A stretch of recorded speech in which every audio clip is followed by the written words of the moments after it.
had a stuck attack. I couldn't get it started. It actually said, please download Skype 3. And I went, today?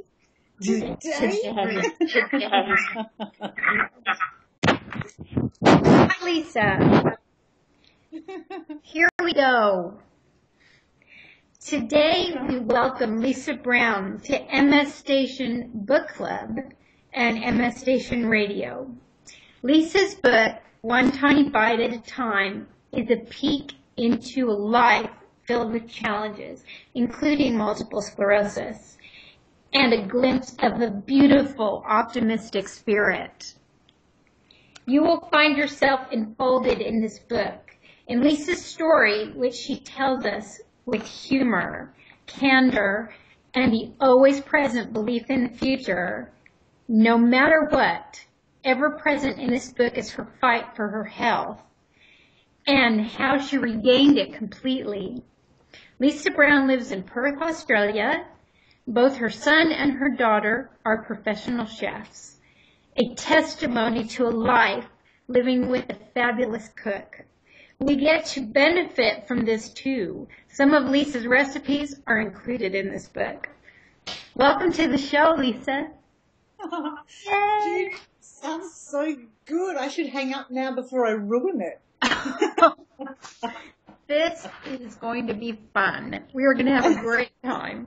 So glad that you can join us today in Multiple Sclerosis Radio, MSstation Book Club. So, I guess the first question I want to ask you is that you begin your book with a real, honest introduction to your dreams and what you hoped to accomplish, and the reality of life after an MS diagnosis. Please tell us a little bit about that. Okay.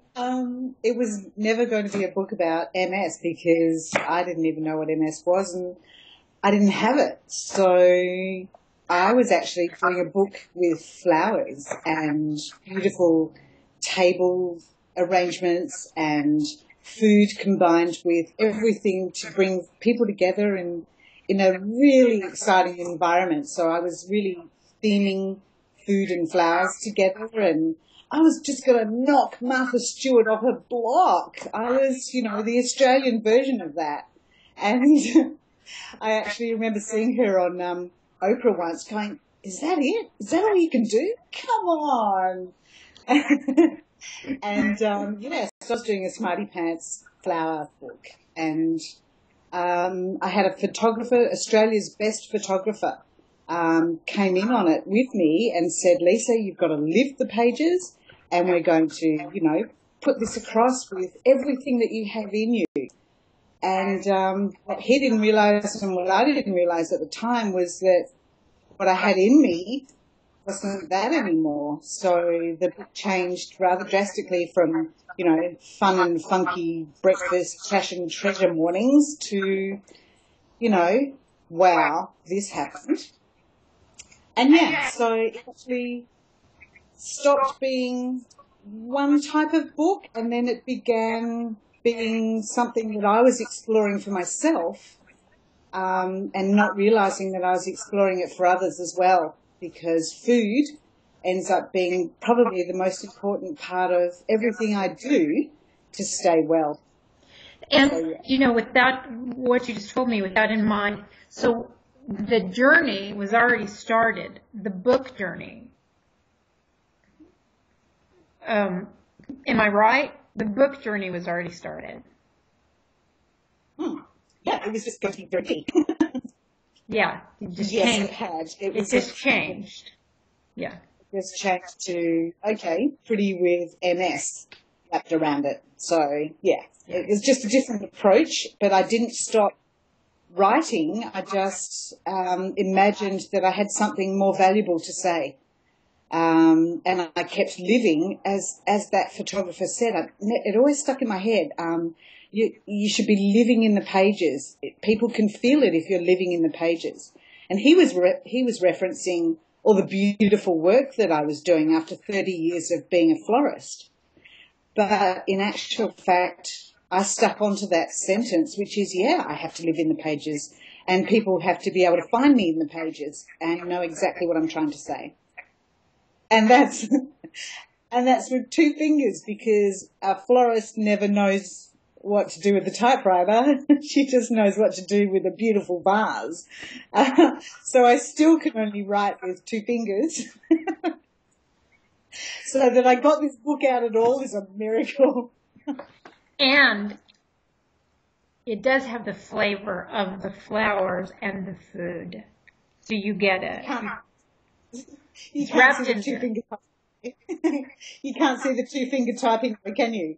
No, not a clue. Goodness. Not a clue. All right, so in the first part of your book, you talk about your journey beginning at an early age. And we're not really going to go into that deeply, but this helps the reader to understand who you are, the awesome Lisa that you are today.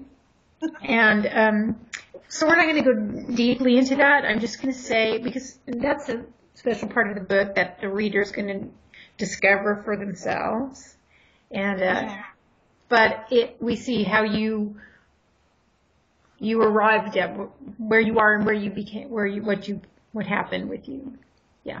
It is fascinating when you actually look back. If you go back to your earliest memories, I mean, what do you actually remember? And I can only remember as far back as 3. And some significant things happened when I was 3. Not awful things, but I didn't even know that you could think at 3. But this journey through the book and me going back to being 3, you actually know that you're thinking as early as that. And it just shapes you from there. Everything that actually happens all the way makes you who you are. And I didn't actually know that till I started writing about it. I wish I'd gone to writing school. It would have been really interesting, but I didn't think of it till, I don't know, today. And it all worked out anyway, right? Yeah, so, it did. What I find so uplifting in this book is that no matter the issue, you always believe that the universe will provide. You know, that was so really struck me, and it always does, especially for you, because you believe, right? You believe the universe is going to provide, and you told me a very special story when we were chatting, and I think you know which one I'm talking about, and I would love that if you would share that with our listeners. I will share that because that's not in the book.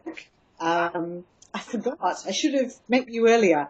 I would have been in those pages. But, no, actually, I had something to talk to you about, so this is good, okay? I was actually living the pages but not remembering to write all of it down.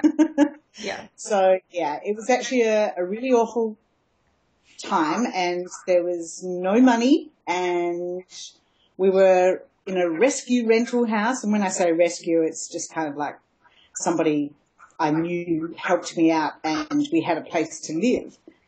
But I'd actually got to the point where there was no bread and there was no milk, and that's usually the staples that you have in your fridge. It doesn't matter what happens in life. You can always reach for milk and you can always reach for bread. Especially when you have children. Yeah. When you have children, it's just, you know, it's just a necessary item in your grocery stores. But there was nothing, and I just went, wow,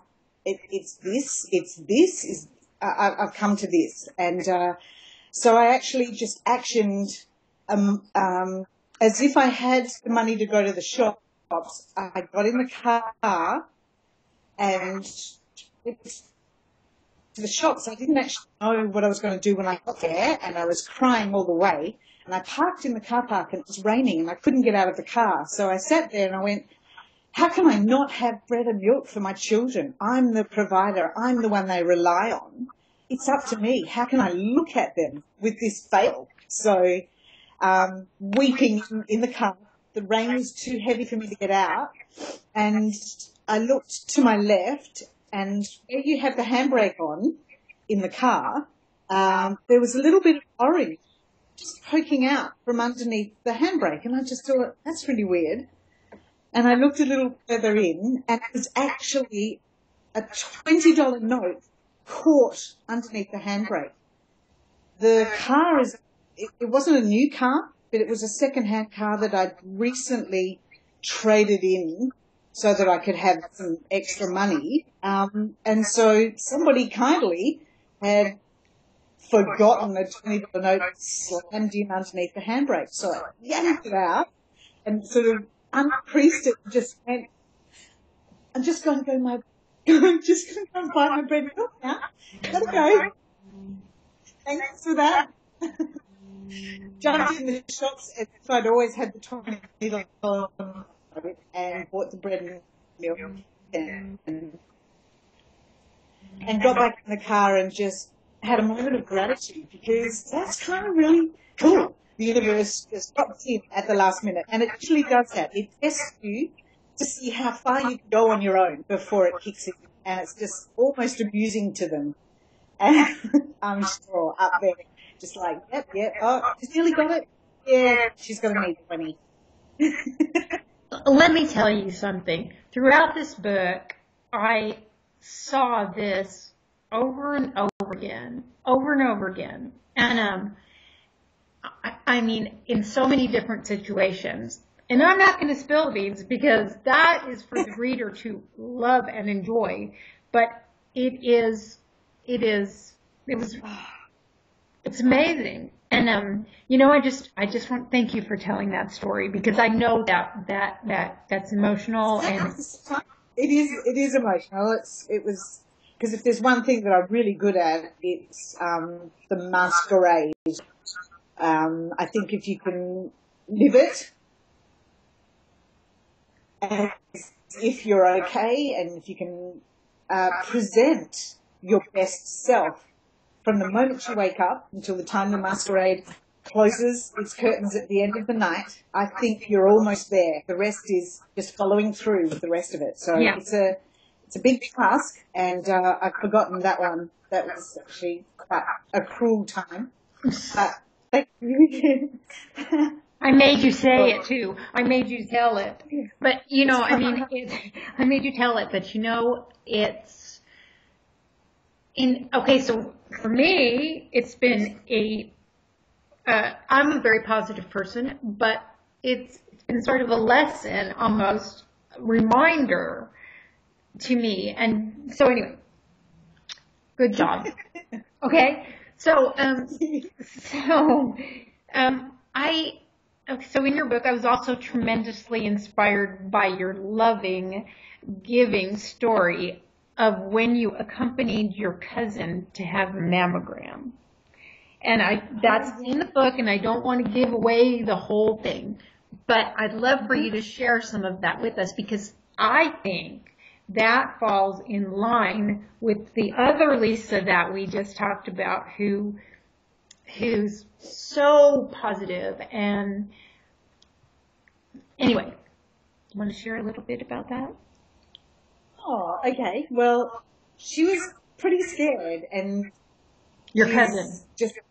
She was the loveliest girl. She really is. And I was in Sydney, which is on the other side of Australia. So I was visiting her, and I just went, just do this while I'm here. I can support you in this. And she goes, no, I'll do it after you're gone. I don't want you worrying. And I went, stop it. Let's go. We'll make a day of it. And she just goes, how do you make a day of it, getting a mammogram? I went, I don't know. Let's just give it a shot. So we got there, and I was all smiley and positive, and she was all freaked out. And I'd never been to this hospital. And Sydney's pretty cool. It's really sorted out. It's not like where I am, but Sydney's got it where the whole thing can be done in one day. So you actually wait for the results as well. So where I'm from, it's a week later, and so you freak out for a week. But this place, it's actually a full circuit of testing and at the end of it, when you've gone through all these doors, you know the result at the end of the day. So they can either call you back in for biopsy or whatever you need, but usually at least you've got an answer of where you stand by the end of the day, which means you're there for 8 hours. That's a significant amount of time in boredom world, you know. So you make a day of it, yes. It was a really big day. And I just thought, okay, this is a really sad room. People were freaking out, and it was a heavy blanket of despair. And I just sort of thought it was my job to mix it up. So I sort of was a little bit louder than normal so other people could hear me talking to my cousin. And there was a few giggles in the room. And I thought, okay, I've got an audience here. And I kept going with it. I can't even tell you what I was a bit of a comedian. So and I just went, okay, ladies, now I'm really bored. So what did you bring today? And I dragged out the coffee table into the middle of the room with all the magazines, took them all off, turned up the TV so that we had a little bit of something going on in the background, and said, let's make this a party. So everyone brought out what they'd bought, snacks and sustenance for the day, and we sort of put it in the middle of the room, and everyone was sort of nibbling in and sharing, and it just automatically dialed down the stress. And then it was like, who's in charge around here? Who's in charge around here? Those biscuits are disgusting. So there's a little, like, a kettle and, you know, all that sort of stuff. And I just said, come on, this can't be right. So we played around with that and dragged in the staff and everything. And I just said, I'm not sure if pink is my colour, but it looks fabulous on you. So we were sort of dancing around with the gowns that you had to wear, and we're just going, you know, when someone came through the door, it was just like, how did you go? How did you go? And then she goes, I think I'm okay. And I'd say, a cheer and a clap for, what's your name? Sally. Come on, Sally, you've done it. So it was a really big thing, and it picked up momentum, and every time somebody walked back in the door, everyone clapped and cheered and hugged her, and then the doctor came out to see me and said, who's the lady making all the noise? And I just went, oh, that would be me, sir. And he shook my hand. He said, thank you. I've never seen laughter in this room before. And I went, you're welcome. And I'll voice on you. But it was kind of fun. And then I know the lady that was a volunteer there said, wow, which hospitals do you appear at mostly? Because I haven't seen you here before. You know, yeah. And I just have to say something for all of our listeners. This book is in this spirit. You know what I mean? We're talking about challenges in life, and we're talking about other challenges in life and multiple sclerosis. But this book is in that vein because, I don't know, that's you, Lisa. I love it. It's awesome. You know what I mean? It's a great read. So, I want to ask you, an unexpected gift came into your life in your darkest time. A true friend. And when you read this book, you will be introduced to this amazing story. But I believe that this was one of those times that the universe brought to you someone that you needed in a very tough time. Oh, absolutely. I could wake up every day and find gratitude for that. It's an amazing part of the story, and I don't know if any of you have had the background of The Bold and Beautiful and Santa Barbara and Dynasty, and I used to watch all that stuff. And then it was just like, really? You guys need my script.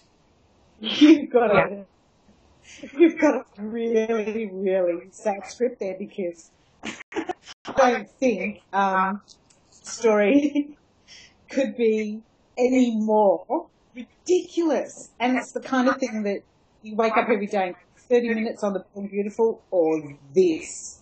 It's like, So I'm going to lead forward with that. I'm not going to tell you anything. I'm just going to say that, Brooke, you're fired. Lisa, you're hired. All right. So, you had an MS episode that landed you in the hospital. That was very... Yeah. Okay, first, before we go to that, I want to ask you, because after your diagnosis, you began to really look at what your body needed in all kind of ways. What your body needed to stay strong, to heal, to whatever needed to happen. Yeah. And I'd love to hear a little bit about your approach to wellness, which you delve into deeply in the book. Okay, Judy. Okay, you know what? You know where I want to start. Before I had, when I was diagnosed. Yeah. Okay, where I really want to start is when you were diagnosed. Yes. Did you have lesions? Yeah, I had. I was like 101 Dalmatians down my spine. So my cervical X-ray showed, millions of lesions down my spine and some significant, holes in my head. And that was with diagnosis. So that was my first insight to what an MRI is that you never want to have. So I had all of that, and I had blindness and a little, paralysis down the left-hand side. I never had any pharmaceutical treatments. I just went straight into what I thought my body needed. And I was doing pretty well with that for about 8 years. Is this the train of thought you were imagining? Yes. I was trying to figure out where that exacerbation, where that stay in the hospital fit in. 8 years. Okay, so 8 years later, I was able to stay well in really good condition without drugs and just the protocol that I sort of put together myself for 8 years. And then I had a very stressful time. It was just layer upon layer upon layer.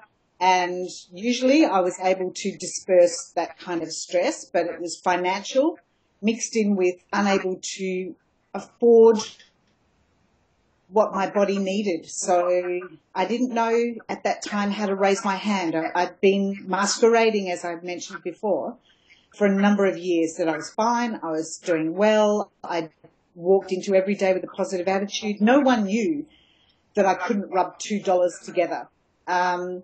I always presented well, and no one ever knew that, I could just keep dragging stuff out and reinventing my wardrobe. So no one guessed I was unable to meet my rent. I didn't have food and I didn't have nutrition. And I woke up one morning, no one was in the house, and I thought it was a perfect day to keep writing. And I poured myself a cup of coffee and I missed the cup. And that was my first huge fright. I could handle paralysis and blindness from the beginning, and I actually reversed all of that. But to stand there and my brain couldn't deliver the message to my hand to pour a coffee. I tried it 3 times and missed the cup. The telephone rang and the person on the other end of the phone said, "Hey," and I just went, "What number do you call for 000, which is our emergency number here in Australia?" She said, "What?" And I said, "What number is it for 000?" So I was brain messed up. And she just said, "Oh my God, you're having a stroke," and got me an ambulance straight away. So I didn't even know what to pack. I couldn't understand what was happening. I just directed myself towards a very big bus with lots of flashing things and just went, okay, lying down now. And I didn't know how to answer any of the questions. So this was my first real out of control experience with MS. The other stuff, I don't know, it didn't feel like this. This was another part of the damage that I wasn't aware of. So it's almost like, I don't know, you go your whole pregnancy, 9 months, and you don't think about childbirth, and then you go, oh, whoops, I should have read something about that as you're being wheeled into the labour ward. Well, it was the same. I was not prepared for this silent attack. Okay, so I guess where I'm going with this is you were using every tool that you knew to bring yourself to health. And as with so many people with MS, an episode happened, an exacerbation, whatever we want to call it. So it brought you to that point, and really at that point, a lot of the damage that could be seen, you said it yourself, you had erased a lot of it. You had regained your health. You were feeling good. And then this thing happened and you were in the hospital. And so... So this lesion got me. Yeah. So you looked a little further as far as tools. Am I right? Yeah. Yeah. So being in hospital and told, okay, you've done all the lovely, fabulous, hippie stuff, and this is where you ended up. So let's stop mucking around. You've got MS. Say it. And I just went, I don't like you. And I like you less if you stand in my room any much longer. So I'm not doing drugs. I'm not doing drugs. I'm not doing drugs. I don't know if you need me to write that down, but as soon as you pull this stuff out of my arms, I'm out of here. So, but I could barely walk, so it was a bit difficult. So I got a girlfriend of mine on her home computer to investigate stem cells. I had done the research when I'd first been diagnosed and thought, worst case scenario, I know what I want to do. And that was 8 years before. So I'm sitting in hospital going, it's now. So let's see what's going on in the world and where stem cell research got to, because I think then it was the only place you'd want to go was Germany, but now there was lots of centres around the world. So as soon as I figured out where I wanted to go and that I could get stem cells without chemotherapy, that's where I was going. So 10 days in hospital, I got out, packed my bag, and got myself to Panama. There you go. So you discovered that Panama was the place you wanted to be. Oh, yeah. Yeah. And we can look at you today, and you don't look like you're having trouble speaking or holding things. We've seen you drink your coffee, so we know that those stem cells did the job. But, yes. So, and I am not going to tell any of your special secrets on how you regained your health, but I am going to say this because I do think it's really important. In Lisa's book, she does include some fun recipes.